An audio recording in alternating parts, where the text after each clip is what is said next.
عزیز بچوں، السلام علیکم ورحمۃ اللہ وبرکاتہ۔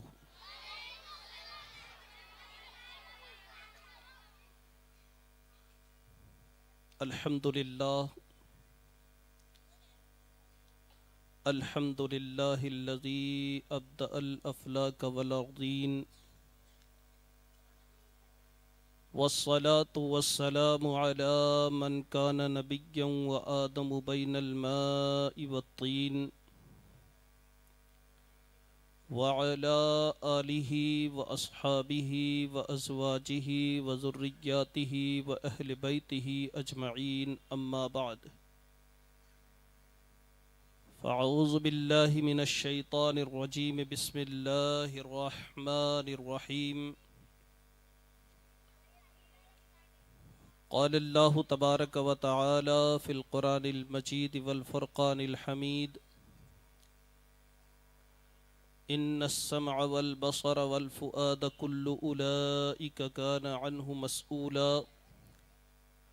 آمنت باللہ صدق اللہ العظیم وصدق رسولہ النبی الامین الکریم، ونحن علی ذلک لمن الشاہدین والشاکرین، والحمد للہ رب العالمین۔ اے عالم نجوم و جواہر کے کردگار، مجھ کو بگرے شام و سحر کھولنا سکھا، میں بھی لفظوں میں چاند تارے سجا سکوں، میزان خصم مجھ کو گوہر تولنا سکھا۔ اب زہر ذائقے ہیں زبان حروف میں، ان ذائقوں میں خاک شفا گھولنا سکھا۔ دل مبتلا ہے کب سے عذاب سکوت میں، تو رب نطق و لب ہے مجھے بولنا سکھا۔ سلام اے آمنہ کے لال، اے محبوب سبحانی، سلام اے فخر موجودات، فخر نوع انسانی۔ تیری صورت، تیری سیرت، تیرا نقشہ، تیرا جلوہ، تبسم، گفتگو، بندہ نوازی، خندہ پیشانی۔ تیرا در ہو میرا سر ہو، تیرا گھر ہو میرا دل ہو، تمنا مختصر سی ہے مگر تمہید طولانی۔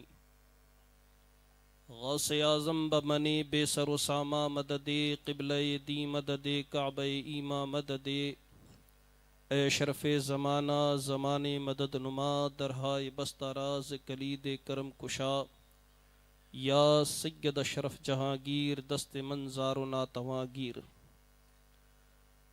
محترم سامعین اکرام، اہل اسٹیج، عزیز بچوں، آئیے ہم اور آپ مل کر نہایت ہی عقیدت، محبت، ادب و احترام کے ساتھ حضور نبی اکرم، نور مجسم، شاہ آدم و بنی آدم، رسول محتشم، شافع امم، اللہ کے پیارے، امت کے سہارے، مکی مدنی سلطان، رحمت عالمیان، جناب احمد مجتبی حضرت محمد مصطفیٰ صلی اللہ علیہ وسلم کی بارگاہ بے کس پناہ میں جھوم کر معمول اہل سنت کے مطابق درود پاک کا نذرانہ پیش کریں۔ اللہم صلی علی سیدنا و شفیعنا و حبیبنا و نبینا و مولانا محمد، معدن الجود والکرم، منبع العلم والحلم والحکم، والہ وبارک وسلم صلاۃ دائمۃ بدوام ملک اللہ صلی اللہ علیہ وسلم۔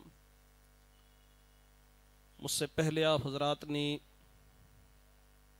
گلشن طیبہ مدرسہ کے نونہالان سے میٹھی میٹھی آواز میں احادیث کریمہ، کچھ دینی پیغامات، کچھ مدحت رسول سماعت کر کے اپنے قلوب و اذہان کو منور کیا۔ تھوڑی دیر کے لیے میں آپ حضرات کی خدمتوں میں حاضر ہوں۔ سب سے پہلے تو میں اس مدرسہ کے ارکان، معاونین، مدرسین، سب کو دل کی گہرائیوں سے مبارکباد پیش کرتا ہوں کہ موبائل فون کے اس ہوش ربا ماحول میں بھی آپ کے مدرسے کے بچے اچھے لب و لہجے میں نعت و منقبت پیش کرتے ہیں اور دینی شغف رکھتے ہیں۔ آج کے اس دور میں بچوں کا دین مدرسے اور مساجد سے جڑے رہنا کسی کمال اور کسی خوبی سے کم نہیں۔ ضرورت ہے ہمیں کہ ہم اپنے بچوں کو دینی راہ پر لگائیں۔ میں سلطان الہند عطائے رسول خواجہ خواجگاں ہند الولی سرکار غنیم نواز رحمۃ اللہ تعالی علیہ کے صوبہ اور آپ کے دوسرے خلیفہ قدوۃ السالکین زبدۃ العارفین شیخ الاسلام والمسلمین سلطان الطارقین حضرت خواجہ صوفی حمید الدین ناگوری رحمۃ اللہ تعالی علیہ کے شہر کے قریب سے آپ کی خدمتوں میں حاضر ہوا ہوں۔ دل کے کچھ معروضات آپ کی خدمت میں پیش کروں گا۔ اس کو تقریر نہ سمجھیے گا بلکہ میرے دل کا درد سمجھ کر کے اپنے سینوں میں ضبط کرنے کی کوشش کیجیے گا۔ اللہ مجھے حق کہنے، آپ کو حق سن کر اس پر عمل کرنے کی توفیق عطا فرمائے۔ محترم سامعین کرام، مدرسے، دینی درسگاہ جس طریقے سے مسجد اللہ کا گھر ہوتا ہے، مدرسہ رسول اللہ کا گھر ہوتا ہے۔ مدرسے میں پڑھنے والے طلبہ اور طالبات یہ اللہ اور اس کے رسول کے مہمان ہوا کرتے ہیں۔ اللہ کے محبوب صلی اللہ علیہ وسلم نے ارشاد فرمایا کہ کوئی طالب علم جب کسی بستی کے قبرستان سے گزر جاتا ہے تو اللہ اس کے قدموں کی برکت سے اس قبرستان سے 40 دن کے لیے عذاب اٹھا لیتا ہے۔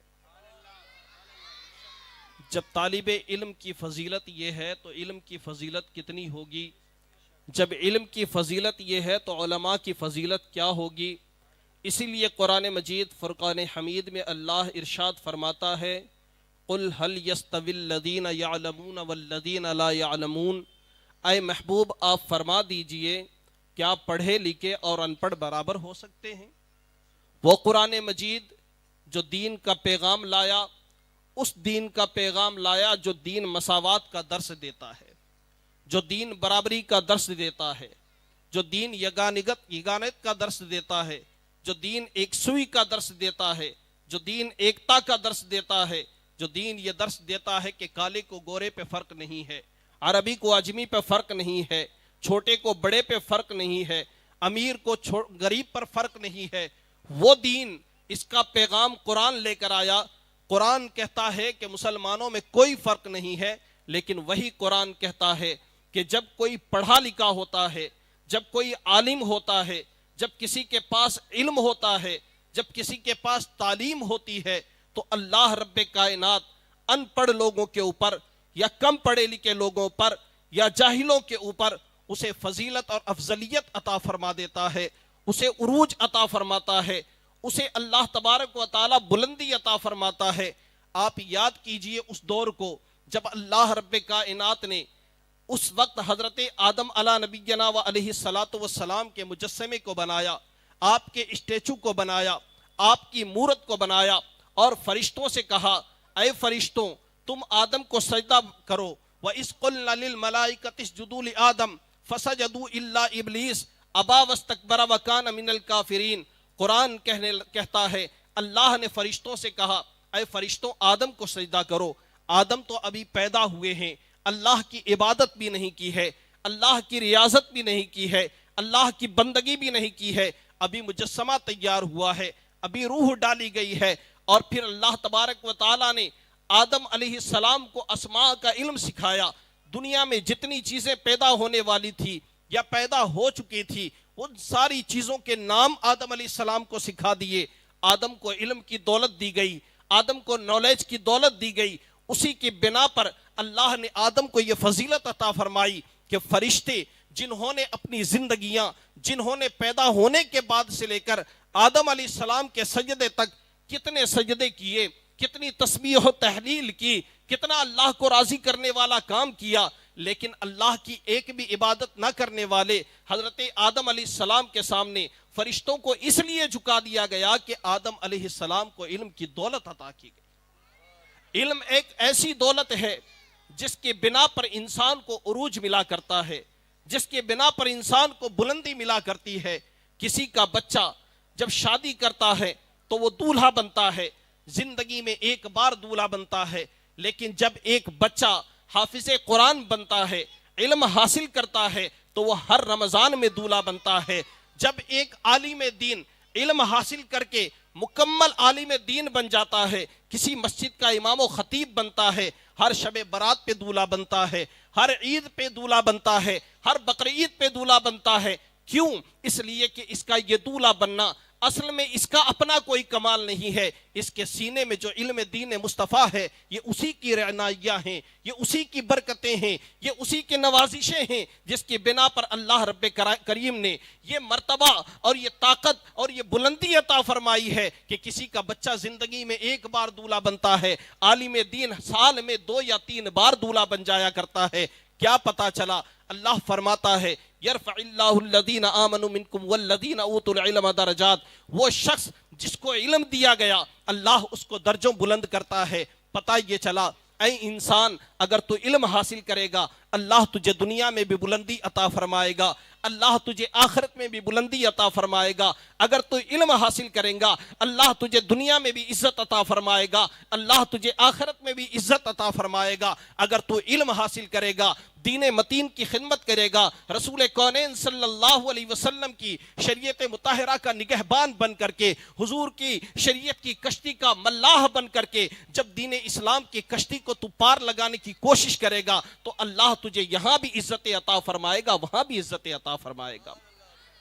آج کے دور میں مسلمانوں کی بہرہ روی، مسلمانوں کی تنگ دامنی اور مسلمانوں کی یہ حالت زار جب ہم دیکھتے ہیں تو اس کی سب سے بڑی وجہ ہمیں سمجھ میں آتی ہے کہ مسلمان علم سے کورا نظر آتا ہے، علم کی دولت اس سے چھین لی گئی۔ میں آپ کو شاعر مشرق، نباز قوم و ملت علامہ اقبال کے بارے میں بتاتا ہوں کہ علامہ اقبال جب غرناطہ اور دوسرے تباہ شدہ ممالک کا دورہ کر کے ہندوستان واپس تشریف لائے تو انہوں نے فرمایا تھا کہ یہ جو مدرسے ہیں اور ان مدرسے میں پڑھنے والے جو بچے ہیں، ان بچوں کو ان کی اصلی حالت پر رکھ دیا جائے، اسی حالت میں ان کو رہنے دیا جائے، مدرسوں سے قال اللہ قال رسول کی صدائیں آنے دی جائیں، اس لیے کہ میں دیکھ کر کے آیا ہوں کہ جو مسلم ملک تباہ کیے گئے ہیں، جو مسلم ملک برباد کیے گئے ہیں، وہ ایسے ہی برباد نہیں کیے گئے۔ پہلے وہاں کی خانقاہوں کو نہیں برباد کیا، پہلے وہاں کی مسجدوں کو نہیں برباد کیا، بلکہ پہلے مدرسوں کو برباد کیا گیا، علماء کو قتل کیا گیا، دین و شریعت کے علم کو برباد کیا گیا، اس کے بعد میں ملکوں کی تباہی آئی ہے۔ کیا پتا چلا؟ جب کسی قوم کے مدرسے تباہ ہو جاتے ہیں، ان کا معیار کم ہو جاتا ہے، ان کا کردار معاشرے سے گھٹ جاتا ہے تو پھر اس معاشرے کی تباہی شروع ہو جاتی ہے۔ آج ہمارے مسلم معاشرے کے اندر یہی حالات بنے ہوئے ہیں۔ جب بچہ ہوشیار پیدا ہوتا ہے، ماں باپ کی خواہش ہوتی ہے میرا بچہ ڈاکٹر بنے گا، میرا بچہ انجینئر بنے گا، میرا بچہ بہت بڑا سائنسداں بنے گا، میرا بچہ کسی بڑی آفس کا کلرک بنے گا۔ آپ اپنے بچے کو کچھ بھی بنائیے لیکن پہلے اسے دین کی تعلیم دیجئے، اس لیے کہ جب آپ کا بچہ دین اسلام کی تعلیم حاصل کر کے کسی بھی فیلڈ میں جائے گا، اگر وہ ڈاکٹر بنے گا تو کسی کا علاج کرنے سے پہلے اللہ کے کلام کی تلاوت کرے گا، اگر وہ ٹی ٹی بن جائے گا اور ٹرین میں جاب کرے گا تو وہ رشوت نہیں لے گا، اگر آپ کا بچہ انجینئر بن جائے گا تو علم دین کی وجہ سے وہ فراڈ نہیں کرے گا، آپ کا بچہ اگر کسی بڑے محکمے میں چلے جائے گا تو پھر وہ مخلوق خدا کی بھلائی سوچے گا، اس لیے کہ اسے پتا ہے کہ وہ اگر ایک ڈاکٹر ہے، ڈاکٹر ہونے سے پہلے وہ ایک مسلمان ہے، اگر وہ انجینئر ہے اور انجینئر ہونے سے پہلے وہ ایک مسلمان ہے، اسے پتا چلے گا کہ اس کے حقوق کیا ہیں، اس کی ذمہ داریاں کیا ہیں، اور ایک مسلمان ہونے کے ناطے وہ اپنی ہر فیلڈ میں ذمہ داری نبھائے گا۔ اس لیے ضرورت اس بات کی ہے کہ اگر آپ اپنے بچے کو اعلیٰ تعلیم دلوانا چاہتے ہیں، کچھ بھی پڑھانا چاہتے ہیں، اس سے پہلے آپ قرآن کی تعلیم دلوائیے تاکہ وہ آپ کا فرما بردار بھی بنا رہے، شریعت کا فرما بردار بھی بنا رہے، نماز کا پابند بھی رہے۔ پھر اس کے بعد میں اگر وہ ڈاکٹر بنے گا اور وہ نماز کا پابند ہے، اللہ اس کے ہاتھ میں شفا بھی عطا فرمائے گا۔ اگر وہ ٹیچر بنے گا تو اللہ اس کے ذریعے علم و فہم کی طاقت بھی عطا فرمائے گا۔ اس لیے میرے مسلم بھائیوں، بزرگوں اور دوستوں، میرا آج کی مجلس میں پیغام یہ ہے، آپ سب کچھ پڑھائیے اپنے بچوں کو، لیکن اس سے پہلے آپ اپنے بچوں کو دین کی تعلیم دلوائیے۔ لیکن ایک سوچ پائی جاتی ہے معاشرے میں، ایک فکر پائی جاتی ہے معاشرے میں کہ اگر ہم نے بچے کو عالم دین بنا دیا، اگر ہم نے بچے کو دین سکھا دیا تو ملا کی دوڑ مسجد تک. یہ بات بتائی جاتی ہے, معاشرے میں یہ بات کہی جاتی ہے کہ ملا کی دوڑ مسجد تک ہوتی ہے. آؤ میں آج سے 200 سال پہلے کا ایک واقعہ سناتا ہوں. جو لوگ کہتے ہیں ملا کی دوڑ مسجد تک, اسی ہندوستان کی سرزمین کے اوپر ایک ایسا عالم دین پیدا ہوا جو بیک وقت, ایک ہی وقت میں عالم دین بھی تھا, کورٹ کا جج بھی تھا, مسجد کا امام بھی تھا, اور ہندوستان کو آزاد کروانے میں اس نے کلیدی کردار بھی ادا کیا. اس ذات کا نام حضرت مجاہد آزادی علامہ فضل حق خیر آبادی ہے. علامہ فضل حق خیر آبادی کورٹ میں جج تھے, فیصلے دیا کرتے تھے, مجسٹریٹ تھے, لیکن جب نماز کا وقت ہو جاتا تھا اپنے کورٹ کی کرسی کو چھوڑ کر کے مسجد میں جا کر کے امامت فرمایا کرتے تھے. لوگ کہتے ہیں کہ دینی تعلیم رکاوٹ پیدا کرتی ہے ترقی میں. اگر رکاوٹ پیدا کرتی تو علامہ فضل حق خیر آبادی جج نہ بنتے. اگر دینی تعلیم رکاوٹ پیدا کرتی تو علامہ فضل حق خیر آبادی ہندوستان کو آزاد کروانے میں ایک بڑا رول ادا نہ کرتے. جو عالم دین ہوتا ہے, جس کے سینے میں مصطفیٰ کریم کا علم ہوتا ہے, وہ صرف مسجد کا امام نہیں ہوتا, وہ سیاست میں بھی امام ہوتا ہے, وہ معاشرت میں بھی امام ہوتا ہے, وہ مارکیٹ میں بھی امام ہوتا ہے, وہ اپنے خاندان میں بھی امام ہوتا ہے. جہاں جب جس چیز کی ضرورت پیش آتی ہے عالم دین اپنا نمایاں کردار ادا کرتا ہے. علامہ فضل حق خیر آبادی ہندوستان کی سرزمین پر 1857 کا جب غدر ہوا, 1857 کی جب لڑائی ہوئی, علامہ فضل حق خیر آبادی نے جہاد کا فتویٰ دے دیا. انگریزوں کے خلاف جہاد فرض, اے مسلمانوں میدان میں نکلو, انگریز تن کے گورے من کے کالے ہندوستان کے دشمن ہیں, ان کو نکالنا مسلمان ہی کی نہیں ہر ہندوستانی کی ذمہ داری. علامہ نے فتویٰ دے دیا. انگریز حکومت نے علامہ کو گرفتار کر لیا. اب جب گرفتار کیا, کورٹ میں کیس چلا, تو اتفاق دیکھیے, علامہ تو علامہ تھے, اللہ نے انہیں علم و فضل کی جو دولت عطا فرمائی تھی, ہندوستان کے رہنے والے لوگ بھی ان کے پاس تعلیم حاصل کرتے تھے اور انگریز بھی تعلیم حاصل کرتے تھے, مسلمان بھی تعلیم حاصل کرتے, غیر مسلم بھی تعلیم حاصل کرتے.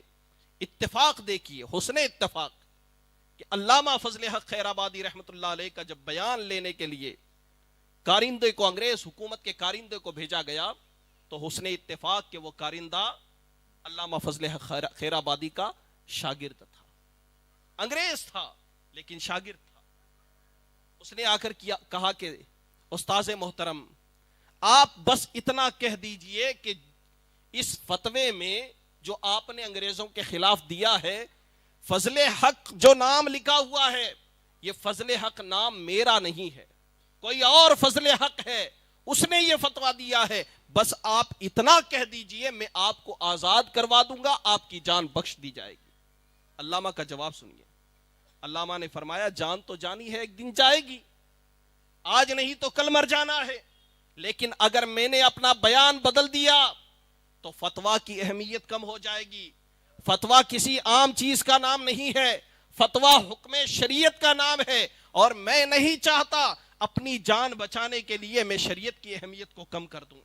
اس لیے جان جائے تو جائے, فضل حق کبھی بھی اپنی بات کو تبدیل نہیں کرے گا, اپنی بات سے اٹل رہے گا اور اپنی بات پر قائم رہے گا, چاہے تم مجھے جان سے مار دو. یہ ایک وقت کا امام فضل حق خیر آبادی, ایک مسجد کا امام فضل حق خیر آبادی, ایک عالم دین فضل حق خیر آبادی, انہوں نے یہ فتویٰ دیا. نوجوانوں میں جوش پیدا ہوا. ہندوستان میں انگریز حکومت کے خلاف بغاوت کی جو آگ 1857 کے اندر جلی, 1947 تک آتے آتے آزادی کی شکل میں تبدیل ہو گئی, اور اللہ نے ہندوستان کو آزادی جیسی نعمت عطا فرمائی. کیا پتا چلا؟ یہ علماء ہیں جو تمہیں آزادی دلانے میں کلیدی کردار ادا کرتے ہیں. ان کو حقیر مت سمجھو. میرے نبی نے فرمایا, اغدو عالما او متعلما او مستمعا او محبا فلا تکن الخامسۃ فتہلک. عالم بنو, طالب علم بنو, عالم کی بات سننے والا بنو, عالم سے محبت کرنے والا بنو, پانچواں مت بننا ورنہ ہلاک ہو جاؤ گے. پانچواں کون ہے آپ اچھے طریقے سے سمجھتے ہیں، آپ کو سمجھانے کی ضرورت نہیں ہے، آپ اچھے طریقے سے جانتے ہیں۔ جو علماء کو حقیر نگاہ سے دیکھتے ہیں وہ پانچویں ہیں، جو علماء سے بغض رکھتے ہیں وہ پانچویں ہیں، جو علماء سے نفرت کرتے ہیں وہ پانچویں ہیں۔ میرے نبی کا فرمان ہے اگر کوئی عالم دین سے اس کے علم کی وجہ سے اگر بغض رکھتا ہے تو اللہ اسے دنیا اور آخرت میں ہلاک فرما دے گا۔ اگر ہلاکت سے بچنا چاہتے ہو تو عالم دین سے محبت کرو، عالم دین بنو، یا عالم سے محبت کرو یا عالم کی بات سننے والا بنو، پانچواں مت بننا ورنہ ہلاک ہو جاؤ گے۔ آج مسلمانوں کی علم سے دوری، جس کی بنا پر مسلمان تباہ کیے جا رہے ہیں، برباد کیے جا رہے ہیں۔ یہ ہندوستان کی سرزمین، آپ دیکھو مسجدوں پر اعتراض نہیں ہوتے، مدرسوں پہ اعتراض ہوتے ہیں۔ مسجدوں پہ اتنی آگ نہیں جلتی، مدرسوں پہ آگ جلتی ہے۔ کیوں؟ یہ سب لوگ جانتے ہیں کہ مسجدیں آباد ہیں تو مدرسوں کے دم قدم سے آباد، مدرسے سلامت ہیں تو مسجدوں کا وقار سلامت ہے، مدرسے سلامت ہیں تو تمہارے گھر کی خواتین کی عزت سلامت ہے، مدرسے سلامت ہیں قوم مسلم کا وقار سلامت ہے۔ جس دن مدرسے مٹ گئے یا ان کا وقار مجروح ہو گیا تو یاد رکھو قوم مسلم تمہیں کوئی پوچھنے والا نہیں ہوگا۔ ہر دور میں مدرسوں نے اپنا کلیدی کردار ادا کیا ہے۔ زیادہ دور کیوں جاتے ہو آپ؟ میں آپ کو 1992 کی بات بتاؤں، شہادت بابری مسجد کے وقت میں ایودھیا کی سرزمین پر سینکڑوں مسلمان شہید کیے گئے۔ ان مسلمانوں کو ان کی حفاظت کرنے کے لیے یا ان کے لاشوں کو دفن کرنے کے لیے کس نے کردار ادا کیا؟ کوئی تنظیم آئی، کوئی تحریک آئی، کوئی کمیٹی آئی؟ نہیں۔ ایودھیا کے پاس میں ہی ایک ادارہ بنا ہوا ہے جس کا نام ہے جامعہ اسلامیہ روناہی، ایک بہت بڑا ادارہ ہے اہل سنت کا۔ شہیدوں کے لاشوں کو لا کر کے انہوں نے نماز جنازہ پڑھی، زخمیوں کو لا کر کے انہوں نے علاج کروایا، جو بے گھر ہو گئے ان کو انہوں نے بسایا۔ اسی طریقے سے آپ چلے جاؤ احمد آباد میں، سن 2002 میں جب زلزلہ آیا، قدرتی آفت آئی، کوئی تحریک پہنچے اس سے پہلے دارالعلوم شاہ عالم کے دروازے کھول دیے گئے اور وہاں آ کر کے مسلمانوں نے پناہ لی، اس لیے کہ پتہ ہے گھر لوٹ جائے، خود کا گھر لوٹ جائے تو اللہ کے رسول کا گھر مدرسہ کام آتا ہے، کلیدی کردار ادا کرتا ہے۔ اس لیے اپنے مدرسوں کی حفاظت کریں۔ یہ مدرسے دین کے قلعے ہیں، یہاں سے دین کی حفاظت ہوتی ہے۔ آپ سوچتے ہیں یہ ننھے منھے بچے جنہیں بولنے کا شعور نہیں، میں کہتا ہوں ہم بھی ایک وقت ایسے ہی تھے، لیکن کل کو یہی تمہاری مسجدوں میں مصلی پر کھڑے ہو کر کبھی محراب سنائیں گے، کبھی تقریر بیان کریں گے، کبھی قوم کی ہدایت دیتے نظر آئیں گے۔ یہی بچے ہیں، انہی سے وابستہ ہے قوم کا مستقبل، انہی ذروں کو چمکا کر ہمیں خورشید کرنا ہے، انہی ذروں کو چمکا کر ہمیں خورشید کرنا ہے۔ اس لیے میرا پیغام یہ ہے آپ کو کہ مدرسے سلامت رہنے چاہیے، علم دین سلامت رہنا چاہیے، طالب علم سلامت رہنی چاہیے، قال اللہ قال رسول کی صدا بلند ہونی چاہیے۔ ورنہ آج دیکھو پڑھے لکھے لوگوں کو، ایک شخص ہے، ایک میں آپ کو ایک اپنے تجربے کی روشنی میں ایک چیز بتاتا ہوں، یا پھر ایک فرضی حکایت کے طور پہ ایک بات بتاتا ہوں آپ کو۔ ایک شخص کے یہاں 2 بچے پیدا ہوتے ہیں، ایک بڑا ہوشیار ہے، ایک تھوڑا کند ذہن ہے، ایک بڑا تندرست ہے، ایک تھوڑا کمزور ہے، اعضاء اس کے کمزور ہیں، ذہن اس کا کمزور ہے۔ 2 بچے پیدا ہوئے، باپ نے سوچا جو ہوشیار ہے اس کو ڈاکٹر بناتا ہوں، جو کمزور ہے اسے مدرسے میں ڈال دیتا ہوں۔ یہ کہہ کر اس نے اپنے بچے کو، ہوشیار بچے کو ڈاکٹر بنانے کے لیے اعلیٰ تعلیم دلوائی، اسے خوب پیسے خرچ کر کے بڑی پوسٹ پر لے گیا، بچہ ڈاکٹر بن گیا۔ ادھر یہ طالب علم جس نے حافظ قرآن بننے کی سعادت حاصل کی، بظاہر معذور تھا، بظاہر کمزور تھا، بظاہر اس کے حالات ایسے تھے کہ اسے کوئی پوچھتا نہ تھا، لیکن وہ عالم دین بن گیا، حافظ قرآن بن گیا۔ حال یہ ہوا کہ ایک دن ایسا آیا، دونوں بچے بڑے ہیں، ایک ڈاکٹر بنا ہوا ہے، ایک عالم دین اور حافظ قرآن بنا ہوا ہے۔ باپ کا انتقال ہو جاتا ہے، دونوں بچے کھڑے ہیں۔ جو ڈاکٹر ہے جس کے اوپر باپ نے لاکھوں کروڑوں روپے خرچ کیے، خون پسینے کی کمائی خرچ کی، وہ بیٹھا بیٹھا دیکھ رہا ہے اور سوچ رہا ہے باپ کے جنازے کے ساتھ کیا کیا جائے، باپ کو کس طریقے سے دفن کیا جائے، اس کے آخری رسومات کیسے ادا کی جائے، اسے کوئی خبر نہیں ہے۔ اتنے میں وہ عالم دین اور حافظ قرآن، وہ معذور بچہ، وہ کند ذہن بچہ جسے کمزور ذہن کا سمجھ کر کے مدرسے میں داخلہ دلا دیا گیا تھا، وہ آگے بڑھتا ہے، لوگوں سے کہتا ہے سارے لوگ ایک طرف ہٹ جائیں، میرے باپ کا جنازہ ہے، غسل اپنے ہاتھوں سے دوں گا، کفن اپنے ہاتھوں سے پہناؤں گا، کندھا میں خود دوں گا، جنازہ کی نماز میں خود پڑھوں گا، اس کے بعد اپنے ہاتھوں سے میں دفن کروں گا، اس لیے کہ میرے باپ نے مجھے عالم دین بنایا ہے، میرے باپ نے مجھے حافظ قرآن بنایا ہے، اس کا عالم دین بنانا، حافظ قرآن بنانا آج مرنے کے بعد کام آ رہا ہے۔ اور پھر اس کے بعد میں جب دفن کرنے کے بعد میں جو معاملات ہوتے ہیں، قرآن پڑھ کے یہی بچہ بخش رہا ہے، جو ڈاکٹر ہے وہ کھڑا کھڑا دیکھ رہا ہے، اس کو کچھ پتا نہیں ہے۔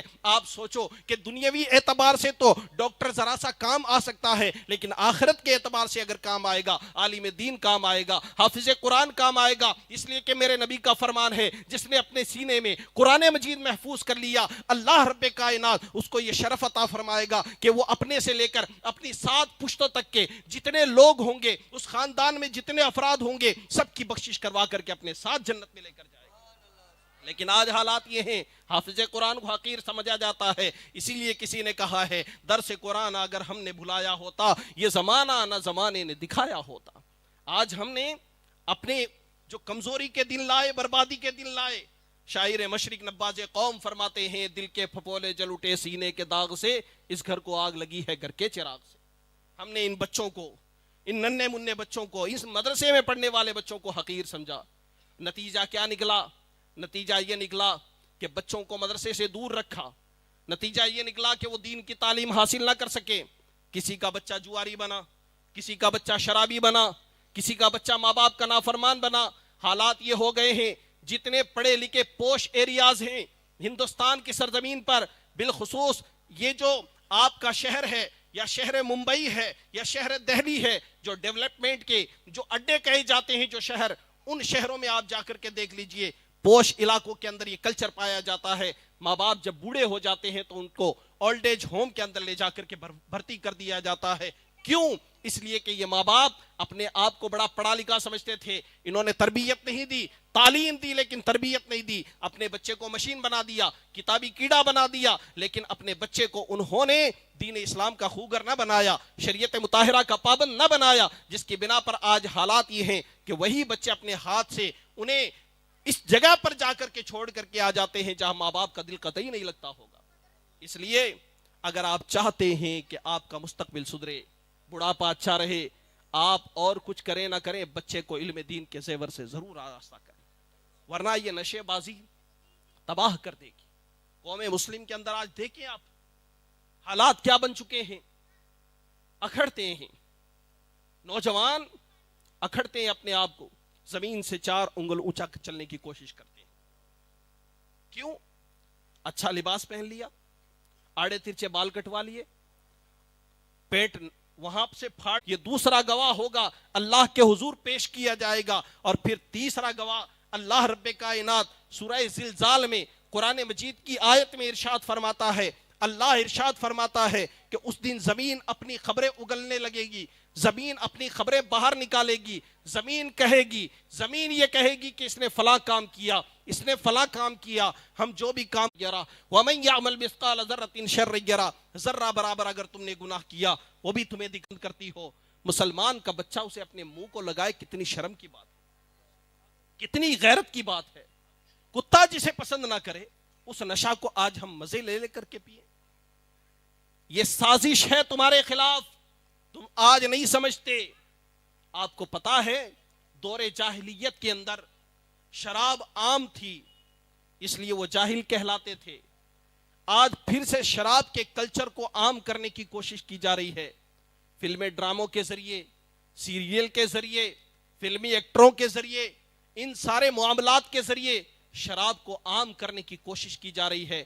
اور مسلمان سوچتا ہے بڑی مزیدار چیز ہے، کیوں نہ اپنا لیں کہ موجودہ دور کا کلچر ہے، لیکن یاد رکھو یہ تمہارے خلاف ایک سازش ہے جو تمہیں تباہ اور برباد کرنے کی کوشش کی جا رہی ہے۔ اس لیے جو نوجوان اگر شراب پیتا ہے یا جس کے بچے شراب پیتے ہیں، خدا کے واسطے اللہ کی بارگاہ میں توبہ کر لو، اس لیے کہ میرے نبی نے فرمایا تائب من الذنب کمن لا ذنب لہ، جس نے گناہ سے توبہ، وہ تو اپنے بندوں پر ان کی ماؤں سے بھی 70 گنا زیادہ مہربان ہے۔ اس کا تو فرمان ہے یا ایھا الانسان ما غرک بربک الکریم، اے انسان تجھے کریم رب سے کس نے دور کیا؟ تیرے رب نے تجھے پیدا کیا ہے. الذی خلقک فسواک فعدلک، تیرے رب نے تجھے پیدا کیا ہے، تیرے رب نے تجھے بنایا ہے. درود پاک پڑھیں. اللہم صلی علی سیدنا و مولانا محمد وبارک وسلم صلاۃ و سلام علیک یا رسول اللہ. حضرت مولانا عثمان صاحب امجدی، آپ سے میری گزارش ہے کہ اسٹیج پر تشریف لائیں. یہ علماء کا اسٹیج ہے، علماء عوام میں بیٹھے اچھے نہیں لگتے. آپ اسٹیج پر تشریف لائیں. حضرت مولانا عثمان صاحب امجدی خطیب و امام ہیں ورثہ غوثیہ مسجد کے، تشریف لا رہے ہیں. حافظ صاحبان بھی تشریف لے آئیں آگے ماشاءاللہ. تو عرض یہ کر رہا تھا کہ نشے کی لعنت جو ہے یہ ہمارے معاشرے میں پھیلتی جا رہی ہے، جس کی بنا پر قوم مسلم تباہ ہو رہی ہے.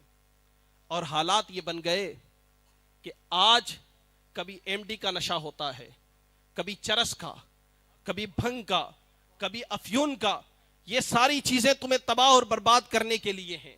یہ نہ سوچے کہ صرف شراب حرام ہے. حضور شدر الشریعہ بدر الطریقہ علامہ مفتی امجد علی اعظمی بہار شریعت میں فرماتے ہیں کہ جس چیز کی کثرت آدمی کو مدہوش کر دیتی ہے اس کا تھوڑا سا پینا بھی حرام ہے، تھوڑا سا پینا بھی حرام ہے. لہٰذا افیم کھانے سے، زیادہ کھانے سے اگر سرور آتا ہے یا بدحواسی اگر ہو جاتی ہے تو افیون کا تھوڑا سا حصہ چکھ لینا بھی اتنا ہی حرام ہے جتنا شراب پینا حرام. یہ نہ سمجھیں کہ افیم کھانا یا شراب کا نام کچھ اور رکھ کے پلا دینا ہم سمجھ. لہٰذا ہمیں صدقہ کھانا جائز نہیں ہے، لیکن امام صدقہ کی کھجور نگل چکے تھے. آقا دو جہاں صلی اللہ علیہ وسلم نے اپنی شہادت کی انگلی امام کے حلق میں ڈالی، امام حسین کو الٹی کروائی اور وہ کھجور باہر آ گئی. آپ اندازہ لگاؤ مسلمانوں، وہ امام عالی مقام جب روتے ہیں تو رسول رونے لگتے ہیں، جب حسین کو تکلیف ہوتی ہے تو رسول کو تکلیف ہوتی ہے، حسین غمزدہ ہوتے ہیں تو میرے نبی پہلے غمزدہ ہو جاتے ہیں. جس حسین کو تکلیف پہنچانا میرے نبی کبھی گوارا نہیں کرتے، لیکن جب بات شریعت کی آتی ہے اپنے ہاتھ سے امام حسین کے حلق میں انگلی ڈال کر الٹی کرواتے ہیں. ایک آدمی جب وومیٹنگ کرتا ہے، الٹی کرتا ہے، قے کرتا ہے، اسے کتنی تکلیف ہوتی ہے. پھر وہ زبردستی اگر کسی سے الٹی کروائی جائے کتنی زیادہ تکلیف ہوتی ہے. لیکن شریعت کی بات آئی تو میرے مصطفیٰ نے اپنے ہاتھوں سے امام حسین کو تکلیف پہنچائی، تاکہ حسین اگر آج اچھی تربیت کا حامل بن گیا تو کل میدان کربلا میں جب حسین میری شریعت کی حفاظت کرنے جائے گا تو حسین کے وہاں پاؤں ڈگمگائیں گے نہیں. یہ نانا جان کی تربیت ہی تھی کہ میدان کربلا میں 72 نفوس قدسیہ کو شہید کروا کر کے 3 دن بھوکا پیاسا رہ کر کے غریب الوطنی میں سجدے کی حالت میں اللہ کے حضور اپنی جان سپرد کر دی. یہ امام حسین کا تو کمال تھا ہی، لیکن امام حسین سے زیادہ امام حسین کے نانا کی تربیت کا کمال تھا کہ امام یہ کربلا کے میدان میں جلوے دکھاتے نظر آ رہے ہیں. کیا پتا چلا باپ کی تربیت جہاں کام کرتی ہے، سرپرستوں کی تربیت جہاں کام کرتی ہے، وہاں بیٹا کلیدی کردار ادا کیا کرتا ہے. اسی لیے مسلمانوں، آپ کسی بھی بزرگ کو آپ دیکھ لو، والدین نے ان کی اچھی تربیت کی تب جا کر کے اللہ رب کائنات نے ان کو اتنی عزت اور رفعت سے نوازا تھا. آج ہم نے بچوں کو آزاد چھوڑ دیا ہے. کہتے ہیں کہ بچوں کو اگر کچھ کہہ دیا تو یہ ناراض ہو جائیں گے، بچوں کو اگر کچھ کہہ دیا تو یہ بچے ہم سے خفا ہو جائیں گے، کل کو ہمیں تکلیف پہنچائیں گے. میں کہتا ہوں کہ چھوٹے بچوں کی مثال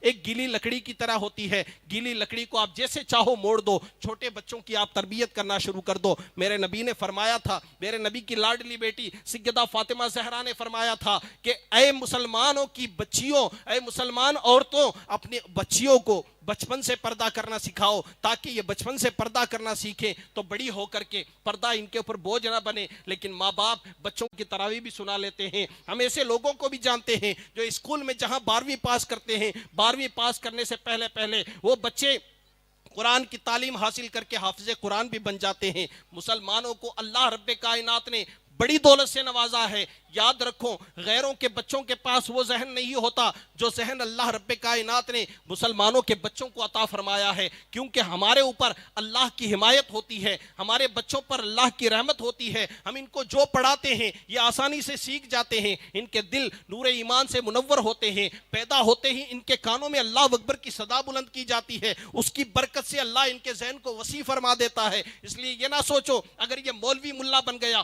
تو پھر ڈاکٹر نہیں بن پائے گا. میں کہتا ہوں آپ پہلے یہ تجربہ کر کے دیکھ لو، اگر آپ نے اسے دین اسلام کی تعلیم دلوا دی تو پھر اس کے بعد میں وہ وقت کا شہنشاہ بنتا ہوا نظر آئے گا. ڈاکٹر اے پی جے عبد الکلام اس کا عقیدہ چاہے کچھ بھی رہا ہو، لیکن تھا تو میرے نبی کا کلمہ پڑھنے والا۔ آج ہندوستان کا ایک ایک بچہ اس کے احسان تلے دبا ہوا ہے۔ امریکہ، یورپ اور بڑے بڑے ممالک آج ہندوستان سے اس لیے کانپتے ہیں کیونکہ ہندوستان کے پاس ایٹمی طاقت ہے، اور اس ایٹمی طاقت کو عطا کرنے والا ایک محمد عربی کا کلمہ پڑھنے والا اے پی جے عبد الکلام تھا۔ آپ جب اس کو پڑھیں گے تو آپ کو پتا چلے گا کہ اے پی جے عبد الکلام صوفیہ سے تعلیم حاصل کر کے، صوفیہ کے نقش قدم پر چل کر کے اس مقام پر پہنچا ہے۔ اس سے پتا چلتا ہے کہ دین اسلام کبھی بھی رکاوٹ نہیں بنتا۔ آج دیکھو ترکی میں زلزلہ آیا، ترکی کے صدر نے کتنا اچھا بیان دیا، جس کا ایک درخت گرا 4 درخت لگا کے دیے جائیں گے، جس کا ایک مکان گرا اس کے مکان کو 1 پیسے کے نقصان ہوئے بغیر واپس مکان بنا کے دیا جائے گا۔ آخر یہ جذبہ اس کے اندر کہاں سے آیا؟ جب اس کی ہسٹری چھانتے ہیں تو پتا چلتا ہے کہ کسی زمانے میں وہ ایک مدرسے کا طالب علم تھا، ایک مدرسے میں پڑھا ہوا ہے۔ آپ کبھی اس کی زبان سے تلاوت کلام اللہ سنو، ایسے لگتا ہے کہ کسی عرب کی مسجد کا کوئی امام تلاوت کر رہا ہو، اس طریقے سے قرآن کی تلاوت کرتا ہے۔ کیوں؟ اس لیے کہ یہ قرآن کی برکت ہی ہے کہ اللہ رب کائنات نے اسے عزت عطا فرمائی ہے۔ مسلم معاشرے کا کوئی بھی مسئلہ ہوتا ہے، کوئی بولے نہ بولے، سب سے پہلے وہ ترکی کا صدر بولتا نظر آتا ہے۔ کیوں؟ اس لیے کہ اس نے مدرسے میں تعلیم حاصل کی ہے۔ یہ مدرسہ ہے تیرا میں کدا نہیں ساقی، یہاں کی خاک سے انسان بنائے جاتے ہیں۔ یہ مدرسہ ہے تیرا میں کدا نہیں ساقی، یہاں کی خاک سے انسان بنائے جاتے ہیں۔ مدرسے میں جو پڑھتا ہے اسے پتا ہوتا ہے کہ کھرا کیا ہے، کھوٹا کیا ہے، سیاہ کیا ہے، سفید کیا ہے۔ ہم نے مدرسوں کو حقیر سمجھا، اسکولوں کو فوقیت دی۔ مدرسے میں بچہ تعلیم حاصل کر رہا ہے، ماں بلانے آتی ہے، مولوی صاحب میرے بچے کو چھوڑ دیجئے، اسکول کا ٹائم ہو گیا۔ میں کہتا ہوں ہماری مت ماری گئی ہے، قرآن کو دغا دے کر کے اسکولوں میں بھیجا جا رہا ہے۔ درس سے قرآن اگر ہم نے بھلایا ہوتا، یہ زمانہ نہ زمانے نے دکھایا ہوتا۔ دین اسلام کی تعلیم کی کمی کی بنا پر آج حالات یہ ہیں کہ مسلمان ہر جگہ مارے جا رہے ہیں، مسلمان ستائے جا رہے ہیں۔ اگر تم آج بھی عروج چاہتے ہو، ارتقاء چاہتے ہو، بلندی چاہتے ہو، تو کبھی بھی یہ مت سوچو ہم کم ہیں، ہم اقلیت ہیں، مائنورٹی ہیں۔ نہیں، اب میں آپ سے پوچھتا ہوں کس زمانے میں مسلمان اکثریت میں تھے؟ ہم نے 800 سال حکومت کی ہندوستان کی سرزمین پر عدل و انصاف کے ساتھ، کیا ہم اس وقت زیادہ تھے؟ ہماری تعداد زیادہ تھی؟ نہیں، اس وقت بھی ہم اقلیت میں تھے، مائنورٹی میں تھے، الپ سنکھیک تھے، لیکن پھر بھی ہم نے حکومت کی۔ کیوں؟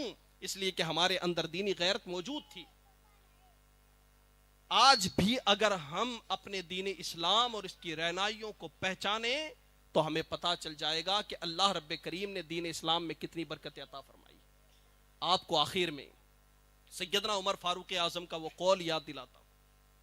بیت المقدس فتح ہوا، ایک ڈیلیگیشن بھیجا گیا، ابو عبیدہ ابن جراح صحابی رسول ہیں، 10 صحابہ کرام جن کو جنت کی بشارت ملی، جن کے بارے میں ہم پڑھتے ہیں وہ 10 جن کو جنت کا مژدہ ملا، اس مبارک جماعت پہ لاکھوں سلام۔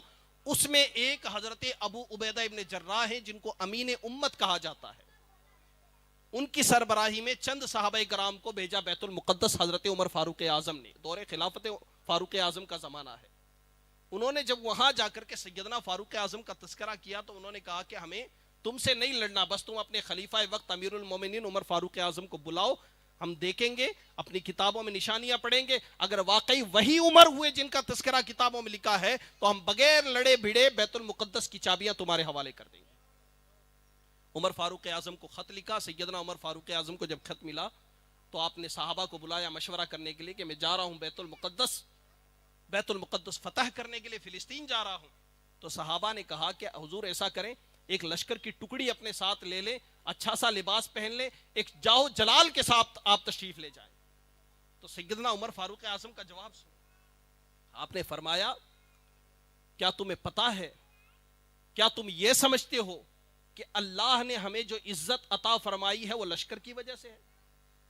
کیا اللہ نے جو عزت عطا فرمائی ہے وہ تعداد کی بنا پر ہے؟ نہیں، اللہ نے عزت عطا فرمائی ہے مصطفیٰ کریم کی غلامی کی وجہ سے۔ اس لیے مجھے کسی لشکر کی ضرورت نہیں، ایک اونٹنی دے دو، ایک غلام دے دو ساتھ میں، اور ایک میں رہوں گا، تھوڑی دیر غلام سوار ہوگا، تھوڑی دیر میں سوار رہوں گا، اس طرح سفر کرتے کرتے ہم بیت المقدس پہنچ جائیں گے۔ فقط اسلام دنیا میں یہ نقشہ پیش کرتا ہے کہ آقا چل دیے پیدل سواری پر غلام آیا۔ یہ حضرت عمر فاروق اعظم نے نقشہ پیش کیا۔ اب تعجب کی بات دیکھو کہ بیت المقدس فلسطین جب قریب آیا اور جو نصرانی انتظار کر رہے تھے، اس وقت اونٹنی پر سوار ہونے کی باری غلام کی آ گئی۔ تو غلام نے عرض کیا حضور میری باری آپ کو سپرد کرتا ہوں، ان پر کیا روپ پڑے گا؟ اگر آپ نکیل تھام کے آگے چلو گے اور میں سوار رہوں گا تو ان پہ کیا اثر پڑے گا؟ کہا نہیں، ہم عدل کرنے کے لیے آئے ہیں، تیری باری ہے تو سوار ہو، میں نکیل تھام کے چلتا ہوں۔ جب پہنچے تو عیسائیوں نے دیکھا کہ ایک کالا کلوٹا غلام جو ہے، موٹے موٹے ہونٹ ہیں، چھوٹے چھوٹے بال ہیں، کالا کلوٹا ہے، اونٹ پر سوار ہے، کیا یہ مسلمانوں کا خلیفہ ہے؟ یہ تمہارا خلیفہ ہے؟ انہوں نے کہا نہیں نہیں، جو نکیل تھام کے آ رہا ہے وہ ہمارا خلیفہ ہے، یہ نکیل تھام کے آ رہے ہیں، یہ ہمارے خلیفہ ہیں۔ جب انہوں نے دیکھا تو پہچان لیا کہ کتابوں میں لکھا ہے کہ جو عدل و انصاف کا مجسمہ ہوگا وہی امیر المومنین ہوگا، اور بیت المقدس کی چابیاں عمر فاروق اعظم کے قدموں میں لا کے رکھ دی۔ اب حالات دیکھیں آپ، سیدنا عمر فاروق اعظم نے حضرت ابو عبیدہ ابن جراح کے کندھے کے اوپر اپنا ہاتھ رکھا اور ایک درخت کی اوٹ میں لے جا کر کے کہا انا کنا ذل قوم، ہم بڑے ذلیل لوگ تھے، فاعزنا اللہ بالاسلام واعزنا اللہ بمحمد صلی اللہ علیہ وسلم، ہم بڑے ذلیل لوگ تھے، اللہ نے اسلام اور مصطفیٰ کریم کی غلامی کی وجہ سے ہمیں یہ عزت عطا فرمائی۔ یہ جو لوگ بڑے بغیر لڑے بھیڑے قدموں میں چابیاں رکھ رہے ہیں، یہ حضور کی غلامی کا ثمرہ ہے۔ ان کے جو ہم غلام تھے خلق کے پیشوا رہے، ان سے پھرے جہاں پھرا آئی کمی وقار میں۔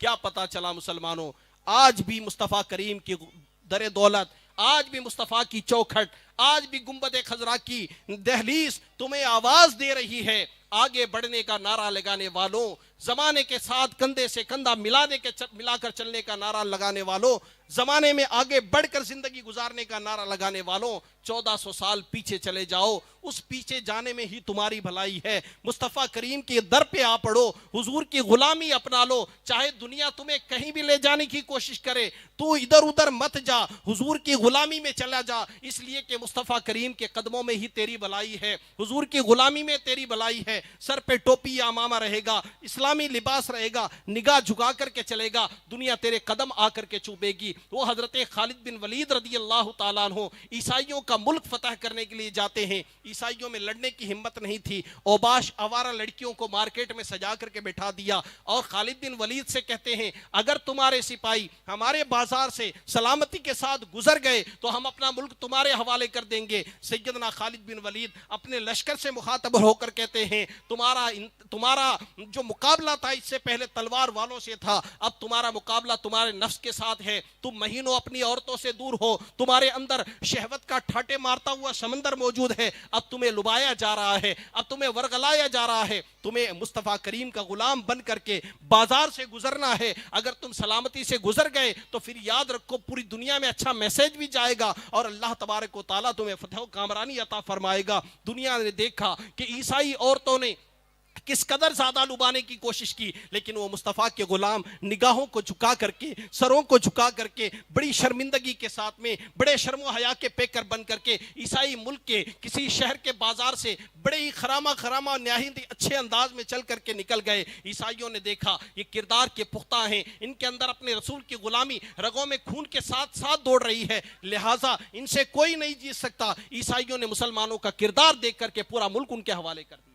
کیا پتا چلا، تمہارا کردار دیکھ کر کے لوگ تمہارے ملک تمہارے حوالے کرتے تھے، لیکن اس کے ساتھ ساتھ تمہیں سلطان صلاح الدین ایوبی کا ایک جملہ بھی سنا دوں۔ سلطان صلاح الدین ایوبی فرماتے ہیں اس قوم کو تلوار یا کسی اور چیز سے تباہ کرنے کی قطعی ضرورت نہیں ہے۔ جس قوم کو نوجوان لڑکیوں کا شوق ہو یا شراب کا شوق ہو، جس قوم میں نشہ عام ہو جائے، بدکاری عام ہو جائے، اس قوم کو تباہ کرنے کے لیے کسی تلوار کی ضرورت نہیں ہوتی، وہ قوم تو اپنے آپ ہی تباہ ہو جاتی ہے۔ یہ کون کہہ رہا ہے؟ فاتح بیت المقدس حضرت سلطان صلاح الدین ایوبی رحمۃ اللہ تعالیٰ علیہ فرما رہے ہیں آج یہی حال ہو رہا ہے۔ ہمیں تلوار سے زیر نہیں کیا جا رہا، ہمیں بم سے زیر نہیں کیا جا رہا، طاقت سے زیر نہیں کیا جا رہا ہے، نشہ کو ہماری خون میں رگوں میں خون کے ساتھ دوڑایا جا رہا ہے، شراب و شباب کا عادی بنایا جا رہا ہے، کبھی سیریل کے ذریعے، کبھی فلموں کے ذریعے، کبھی ٹک ٹاک کے ذریعے، کبھی ریلز کے ذریعے، کبھی انسٹاگرام کے ذریعے، کبھی فیس بک کے ذریعے بے حیائی کے مناظر عام کیے جاتے ہیں۔ کیا آپ نے کبھی غور کیا یہ سوشل میڈیا کے اوپر اچانک مسلم نام والے ایکٹروں کا اتنا چرچا کیوں ہونے لگا؟ اس سے پہلے تو مسلمان نام والے لوگوں کا اتنا چرچا نہیں ہوتا تھا، اب کیوں اتنا چرچا ہو رہا ہے؟ جسے دیکھو اگر مسلمان ہے فوراً کوئی چھوٹی سی ایکٹنگ کرتا ہے وائرل ہو جاتا ہے، کیونکہ ان کو پتا ہے مسلمان قوم کو اس میں لگا دو یہ اپنا مقصد بھول جائیں گے، نتیجہ یہ نکلے گا کہ اپنے پیروں پہ کلاڑی ماریں گے، خود ہی تباہ اور برباد ہو جائیں گے، انہیں برباد کرنے کی کوئی ضرورت نہیں۔ اس لیے میرا پیغام یہی ہے، تعلیم دین عام کریں، نشے سے اپنی قوم کو نجات دلائیں، یہ کام آپ کریں، کامیابی آپ کے قدم چومے گی۔ میں کوئی پیشہ ور مقرر نہیں ہوں، بس میں آپ کو اپنا پیغام دینے کے لیے آیا تھا، میں نے اپنا پیغام آپ تک پہنچایا۔ اللہ کرے دل میں اتر جائے میری بات، اللہ کرے کہ عمل کا جذبہ پیدا ہو جائے، ورنہ حالت تو یہ ہے کہ نفس کے ہم اتنے غلام بن چکے ہیں، ہمارا نفس جو کہتا ہے ہم وہ کرتے ہیں۔ کاش بزرگوں کی سیرت پر عمل کرتے۔ سیدنا مولا کائنات علی المرتضیٰ شیر خدا فرماتے ہیں، مجھے مسجد میں بیٹھنا جنت میں بیٹھنے سے بھی زیادہ پیارا لگتا ہے۔ کسی نے پوچھا حضور جنت اللہ کی رضا کا مقام ہے، جنت اچھی چیز ہے، آپ کا دل مسجد سے زیادہ، جنت سے زیادہ مسجد میں کیوں لگتا ہے؟ انہوں نے فرمایا کہ اصل میں جب میں جنت میں بیٹھوں گا تو میرا نفس خوش ہوگا، لیکن جب میں مسجد میں بیٹھوں گا تو میرا رب خوش ہوگا۔ بزرگان دین کا یہ کردار رہا ہے، اگر ہر صحابی کا یوں کردار پیش کرنے جاؤں بہت ساری بات نکل جائے گی۔ میری قوم کے نوجوانوں، بزرگوں، کلکم راعٍ وکلکم مسئول عن رعیتہ، اللہ کے پیارے محبوب فرماتے تم میں کا ہر شخص ذمہ دار ہے اور اپنی ذمہ داری کے بارے میں جواب دہ ہے۔ کل بروز قیامت اللہ اپنی دی ہوئی ایک ایک نعمت کے بارے میں تم سے سوال کرے گا، مال کہاں سے کمایا، کہاں خرچ کیا، جوانی کہاں سے کمائی، جوانی کس طریقے سے گزاری، دولت کیسے کمائی، اپنے علم پر کہاں تک عمل کیا، کس طریقے سے معاشرے میں زندگی گزارتے رہے، جو تمہاری ذمہ داریاں تھی کیسے پوری کی۔ اگر نہیں جواب دے پائے تو حالات بڑے خراب ہو جائیں گے۔ محشر کا دن بڑا ہولناک دن ہے، وہ دن ایسا ہوگا، قرآن کہتا ہے یوم یفر المرء من اخی و امہ و ابی و صاحبتہ و بنی، وہ محشر کا دن ایسا ہوگا، دوست سے بھاگ رہا ہوگا، بھائی بھائی سے بھاگ رہا ہوگا، آقا غلام سے بھاگ رہا ہوگا، کوئی کسی کا پرسان حال نہیں ہوگا۔ ایک ہستی ہوگی جو تمہیں کام آئے گی، وہ میرے آقا صلی اللہ علیہ وسلم کی ذات ہے۔ اعلیٰ حضرت فرماتے ہیں خلیل و نجی، مسیح و صفی، سبی سے کہیں بھی بنی، یہ بے خبری کہ خلق پھری کہاں سے کہاں تمہارے لیے۔ اور حضور مفتی اعظم ہند فرماتے ہیں سبھی رسول نے کہا اذهبوا الی غیری، میرے حضور کے لب پر انا لہا ہوگا۔ اور آج کے دور کے شاعر کہتے ہیں بروز حشر شفاعت کریں گے چن چن کر، ہر ایک غلام کا چہرہ حضور جانتے ہیں، لہٰذا حضور کے غلام بن جاؤ۔ یہ آڑے ترچے بال رکھوانے والے، یہ پیسوں کے لیے ننگے ہو جانے والے، یہ کرکٹر، یہ فلمی ہیروئن یا فلمی ہیرو تمہارا نہ اچھا کر سکتے ہیں نہ برا کر سکتے ہیں، لہٰذا ان کے پیچھے جانے سے تمہاری آخرت خراب ہوگی۔ اگر فالو ہی کرنا ہے، اگر پیچھے ہی چلنا ہے، آمنہ کے لال کے پیچھے چلو۔ اعلیٰ حضرت امام اہل سنت فرماتے ہیں جو نہ بھولا ہم غریبوں کو رضا، یاد اس کی اپنی عادت کیجئے۔ کسی کی جے وجہ ہم کیوں پکاریں، کیا غرض ہم کو، ہمیں کافی ہے سید اپنا نعرہ یا رسول اللہ، ہم کسی اور کے یہاں کیوں جائیں، کسی کے در پہ اپنا ماتھا کیوں ٹیکیں، ہمارے لیے حضور کی ذات کافی ہے۔ میرے تو آپ ہی سب کچھ ہے رحمت عالم، میں جی رہا ہوں زمانے میں آپ ہی کے لیے، کیوں نہ ہم حضور کے پیچھے چلیں جو آقا اپنے امتیوں سے اتنا پیار کرتے ہیں کہ جب پیدا ہوئے تو علامہ جمیل الرحمن قادری فرماتے ہیں کہ جب حضور پیدا ہوئے تو پیدا ہوتے ہی سر سجدے میں رکھ کر کے رب حبلی امتی کی صدا بلند فرمائی، رب حبلی امتی کہتے ہوئے پیدا ہوئے۔ حق نے فرمایا کہ بخشا الصلاۃ والسلام۔ معراج کی رات اللہ کے حضور تشریف لے گئے تو اس وقت اللہ نے ہزاروں اعزاز و انعامات سے نوازا، لیکن جب مہمان عظیم الشان ہوتا ہے اس کی ساری خواہشیں پوری کر دیتے ہیں تو پھر پوچھتے ہیں میرے مہمان تو بتا تجھے کیا چاہیے، تو حضور اللہ کے مہمان بن کے گئے۔ اللہ نے پوچھا میرے حبیب میں نے اپنی طرف سے تو بہت نواز دیا، اب ذرا بتا تجھے کیا چاہیے، تو میرے مصطفیٰ نے اپنے لیے کچھ نہیں کہا بلکہ یوں عرض کی رب حبلی امتی، اے اللہ میری امت کو میرے حوالہ کر دے، میرے ہبا کر دے تاکہ میں سب کو اپنے ساتھ لے کر جنت میں چلے جاؤں۔ صحابی بیان فرماتے حضور کا جب وصال ظاہری ہو گیا قبر میں رکھ دیا گیا.